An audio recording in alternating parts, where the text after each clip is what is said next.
Une scène tendue après le Classico, Dani Carvajal, le vétéran du Real Madrid, face à Lamine Yamal, le prodige de 18 ans du FC Barcelone. Quelques mots échangés, une phrase de trop, et depuis, la Roja est en ébullition. Selon plusieurs sources, Luis de la Fuente envisagerait même d'écarter Carvajal pour préserver l'unité de l'équipe nationale. Comment un simple échange verbal a-t-il pu devenir une affaire d'état sportive ? Aujourd'hui, nous revenons sur le clash Carvajal-Yamal, ses origines, ses conséquences et les raisons qui pourraient bouleverser l'avenir de la sélection espagnole. L'incident s'est produit juste après le coup de sifflet final du dernier Classico entre le Real Madrid et le FC Barcelone. Alors que les joueurs regagnaient le tunnel, Dani Carvajal s'est approché de Lamine Yamal, visiblement irrité par son attitude pendant le match. Le défenseur madrilène lui aurait lancé d'un ton sec « Tu parles trop », en référence aux provocations et aux mots échangés sur le terrain. La remarque, brève mais cinglante, a immédiatement attiré l'attention de plusieurs coéquipiers autour d'eux. Yamal, loin de se taire, aurait aussitôt répliqué avec assurance, lui répondant devant plusieurs témoins. Selon des images captées par des caméras proches du tunnel, le jeune ailier du Barça aurait dit à Carvajal « Si tu n'aimes pas, viens me le dire dans les tribunes ». Une phrase provocatrice, prononcée sans crainte, qui aurait déclenché quelques murmures et regards surpris dans les deux camps. Ce bref échange, mais particulièrement tendu, a suffi pour envenimer la situation et laisser des traces après le match. Dans les heures qui ont suivi, la vidéo du clash a circulé sur les réseaux sociaux, suscitant un torrent de commentaires. Les supporters madrilènes ont reproché à Yamal son manque de respect envers un cadre de la Roja, tandis que les fans du Barça ont salué son tempérament et son audace. Pour Luis de la Fuente et son staff, ce n'était plus un simple désaccord sportif, c'était une alerte sur la stabilité du groupe espagnol. Carvajal et Yamal, deux joueurs clés de la sélection, semblaient désormais séparés par un mur d'orgueil et de rivalité. Ce qui s'est passé entre Carvajal et Yamal dépasse le cadre d'un simple échange de mots. Le Classico a toujours été plus qu'un match, c'est une guerre d'identité entre Madrid et Barcelone. Chaque duel, chaque geste, chaque mot peut rallumer des tensions historiques entre les deux clubs les plus puissants d'Espagne. Et cette fois, le feu a pris entre deux générations. L'un vétéran respecté, l'autre jeune prodige sans complexe. Depuis le fin du match, plusieurs médias espagnols ont confirmé que les deux hommes ne se sont pas reparlés depuis cet affrontement verbal. Carvajal, fidèle à son caractère, n'aurait pas cherché à s'excuser, estimant qu'il n'avait fait que rappeler à l'ordre un jeune joueur trop bavard. De son côté, Yamal, encouragé par ses coéquipiers barcelonais, aurait assumé sa réplique comme un signe de confiance en lui. Cette dualité d'attitude résume parfaitement la fracture qui existe aujourd'hui entre les deux vestiaires. Luis de la Fuente, témoin indirect de la scène à travers les images et les rapports du staff, s'inquiète des répercussions possibles. Le sélectionneur sait que la Roja repose sur une alchimie fragile entre madrilènes et catalans. Chaque mot de trop, chaque tension, peut fissurer l'unité du groupe national. C'est pourquoi il envisagerait, selon ESPN, de trancher avant le prochain rassemblement, soit imposer une réconciliation, soit écarter Carvajal pour calmer le jeu. Luis de la Fuente, le sélectionneur espagnol, n'a pas pu ignorer l'incident. Dès le lendemain du Classico, il aurait reçu plusieurs rapports internes mentionnant la tension entre Carvajal et Yamal. Conscient du poids des deux joueurs dans son effectif, de la Fuente s'est retrouvé face à une décision complexe. Préserver l'équilibre du groupe ou défendre un cadre historique. Selon des sources proches de la fédération, il aurait tenu une réunion avec certains membres du staff pour évaluer la gravité de la situation. Une des principales inquiétudes du sélectionneur concerne la cohésion du vestiaire. Depuis qu'il a pris la tête de la Roja, de la Fuente s'efforce de bâtir un groupe uni, jeune et discipliné. Mais un conflit ouvert entre un joueur du Real Madrid et une étoile montante du FC Barcelone menace directement cet équilibre. D'autant plus que Yamal, à 18 ans seulement, est déjà perçu comme un visage d'avenir du football espagnol. Le technicien aurait donc envisagé une mesure forte, écarter Carvajal pour le prochain rassemblement afin de calmer les tensions. Non pas comme une sanction officielle, mais comme un signal symbolique, une manière de dire que l'unité de la Roja passe avant tout. Certains membres du staff auraient cependant exprimé leurs doutes, rappelant le rôle essentiel de Carvajal dans la défense espagnole. Pour de la Fuente, la décision reste un véritable casse-tête entre autorité, diplomatie et logique sportive. Au-delà du conflit lui-même, le sélectionneur craint que cet épisode envoie un message dangereux. Si un joueur expérimenté comme Carvajal est mis de côté, d'autres cadres pourraient se sentir fragilisés. Mais s'il ne réagit pas, il risque de donner l'impression de tolérer un comportement irrespectueux envers les anciens. C'est dans cette tension que Luis de la Fuente tente de trouver la bonne formule, conscient que chaque choix aura un impact durable sur son groupe. Le clash entre Carvajal et Yamal illustre parfaitement le choc entre deux générations de footballeurs espagnols. Carvajal, formé à la rigueur du Real Madrid, est un défenseur qui valorise la discipline, le respect et le silence dans le travail. Pour lui, la hiérarchie se gagne sur la durée à travers la constance et les sacrifices. Son message à Yamal, « Tu parles trop », traduisait cette vision d'un football où la parole doit rester au service de l'équipe. Yamal, au contraire, incarne la nouvelle vague de joueurs talentueux, confiants et médiatiquement exposés dès l'adolescence. À 18 ans, il est déjà une star, habitué aux projecteurs et n'a pas peur de répondre même face à une légende. Sa réplique à Carvajal n'était pas seulement une provocation, c'était aussi l'expression d'une génération qui ne veut plus se taire face à l'autorité. Cette différence de mentalité crée une fracture culturelle qui dépasse largement le cadre sportif. Pour Luis de la Fuente, le défi consiste désormais à unir ces deux mondes sans les opposer.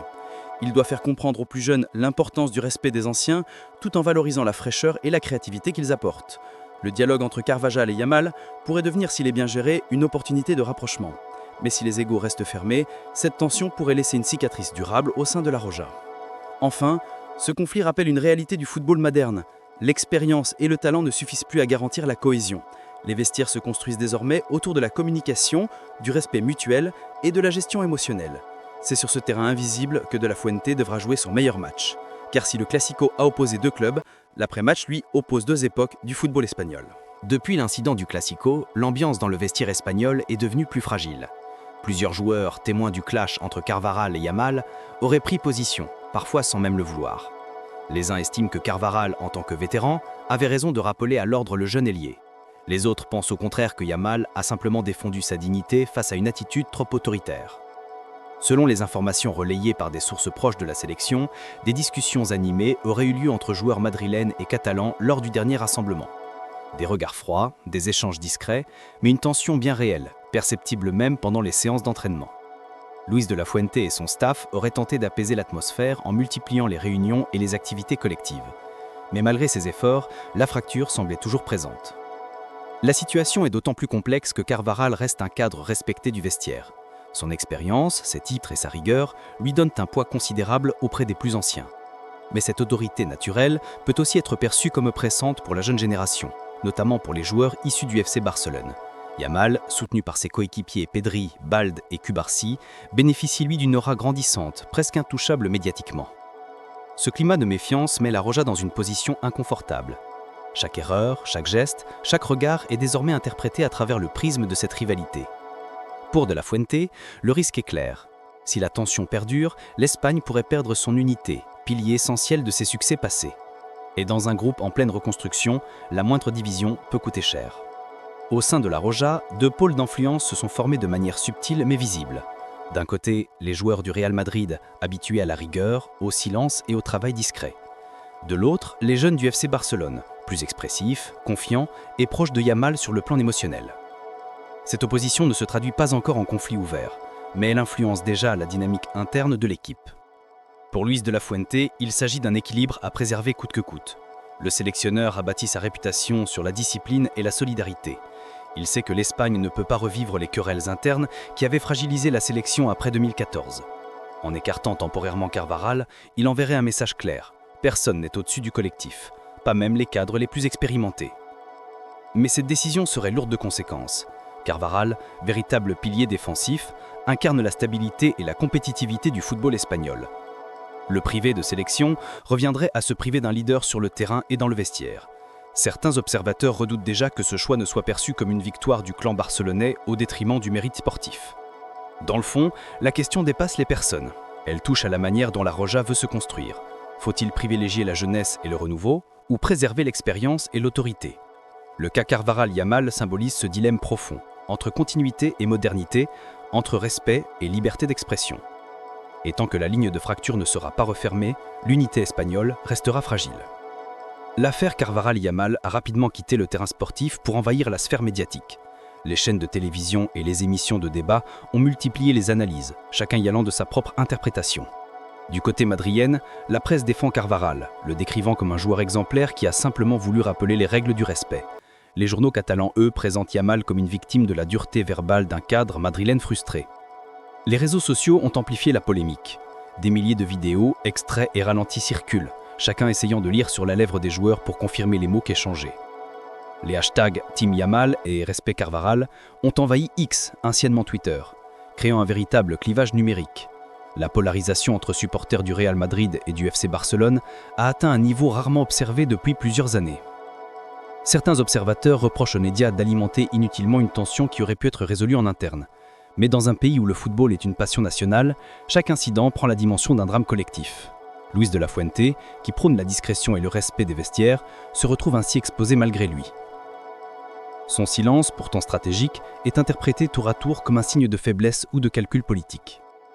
Ce climat médiatique pèse sur la fédération espagnole, contrainte de surveiller les moindres déclarations.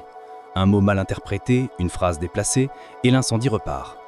Certains journalistes parlent déjà d'une affaire d'état sportive tant le sujet divise. Et dans cette tempête médiatique, Carvajal et Yamal sont devenus les symboles involontaires d'une Espagne du football fragmentée. Face à la pression, Luis de la Fuente marche sur un fil. S'il décide d'écarter Carvajal, il risque d'être accusé de favoritisme en faveur du camp barcelonais. Mais s'il ne réagit pas, il donnera l'impression d'un sélectionneur incapable de maintenir la discipline au sein de son groupe. Dans les deux cas, son autorité pourrait être fragilisée et la cohésion du vestiaire menacée. Face à la pression, Luis de la Fuente marche sur un fil.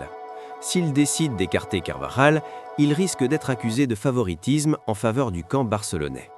Mais s'il ne réagit pas, il donnera l'impression d'un sélectionneur incapable de maintenir la discipline au sein de son groupe. Dans les deux cas, son autorité pourrait être fragilisée et la cohésion du vestiaire menacée. Le technicien espagnol sait que chaque geste compte.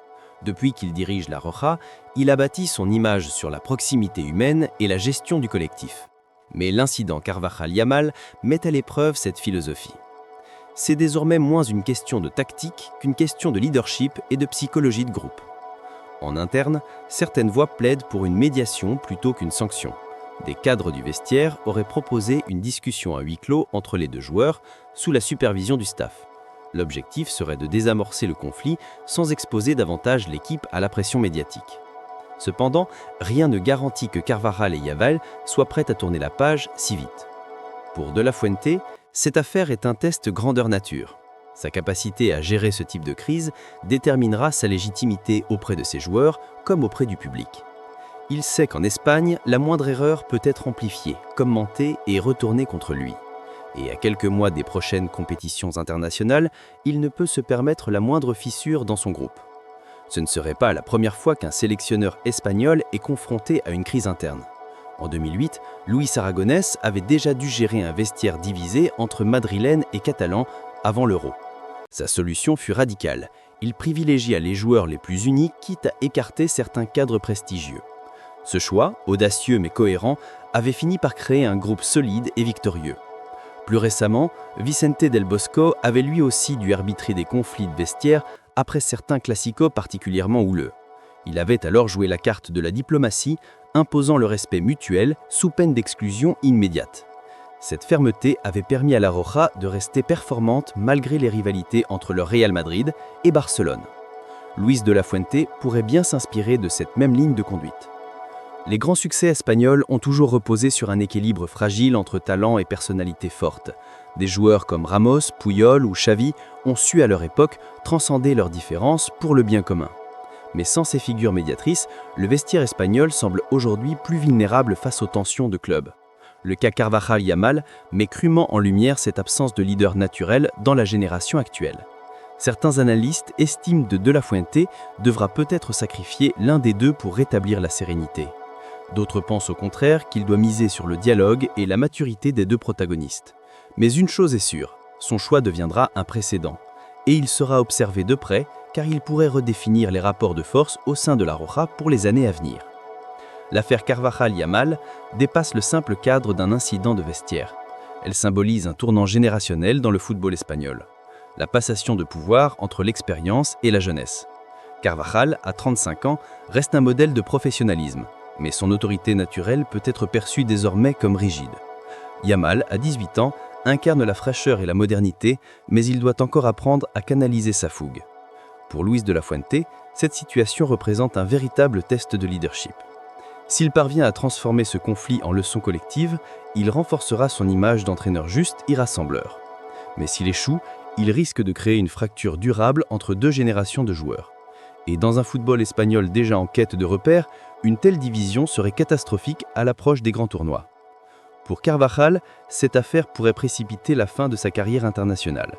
Même s'il reste un pilier au Real Madrid, la Roja semble désormais prête à se tourner vers une nouvelle ère. Yamal, de son côté, sortira grandi ou fragilisé selon la façon dont il gérera cette notoriété précoce et ce conflit d'images. Les deux joueurs chacun à leur manière, symbolisent une Espagne en pleine transition émotionnelle et culturelle. Au final, cette histoire rappelle que le talent ne suffit pas à construire une équipe. Le respect, la communication et l'humilité restent les fondations de tout succès collectif.